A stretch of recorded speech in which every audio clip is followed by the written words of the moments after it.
Hi, my name is Peggy Goe, and I'm a Stephen minister. I had the privilege of serving the same individual for well over 5 years. Because these relationships are confidential, I will call her Jean. Jean and her husband moved to our community when they were in their late 80s to be closer to family. As fate would have it, her husband got seriously ill shortly after, and she did not know her new church family, so didn't feel the support of the church.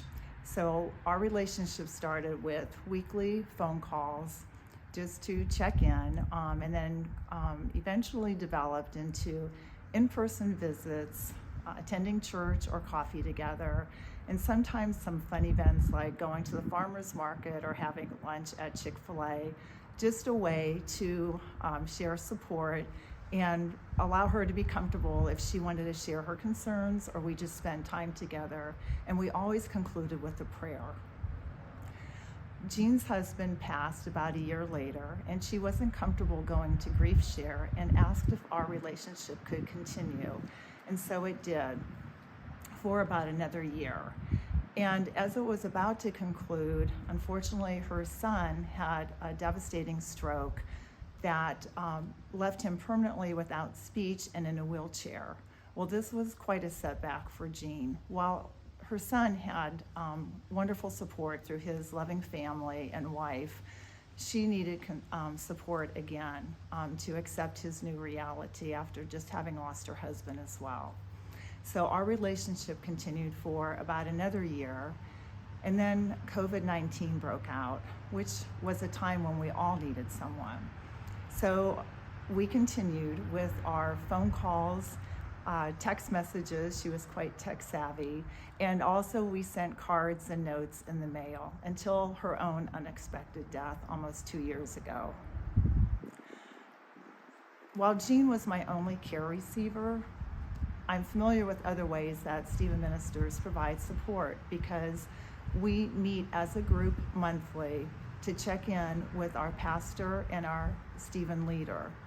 That way we can provide support to each other, share ideas on how we can care for our care receivers, and also to help determine whether a relationship should continue, conclude, or whether additional resources are needed.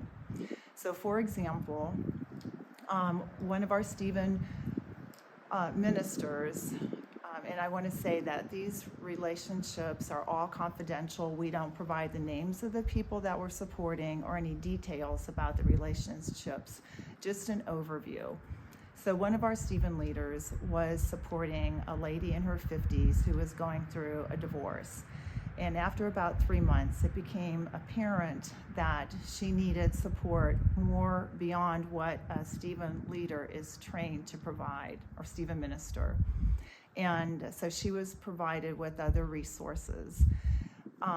Another individual was supporting a young man. He was a young father and husband who had a terminal diagnosis. And while he was cared for by wonderful medical professionals and other trained professionals, the Stephen minister was able to provide spiritual care and compassion for this individual. He wanted someone he could pray with and he can share his concerns and fears with without burdening his wife or his own parents, who were just struggling to accept his situation.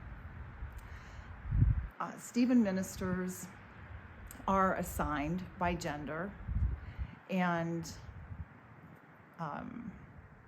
so and most of us don't want to ask for help, and but that is why Stephen ministers are there. We as individuals don't want to burden our families or our loved ones, but Stephen ministers are trained to provide caring, compassionate, Christian care for individuals. So if you feel you or someone you know might benefit from the support of a Stephen minister, whether it's one day or many days, please contact Pastor Katie or Pastor Jabe. Thank you.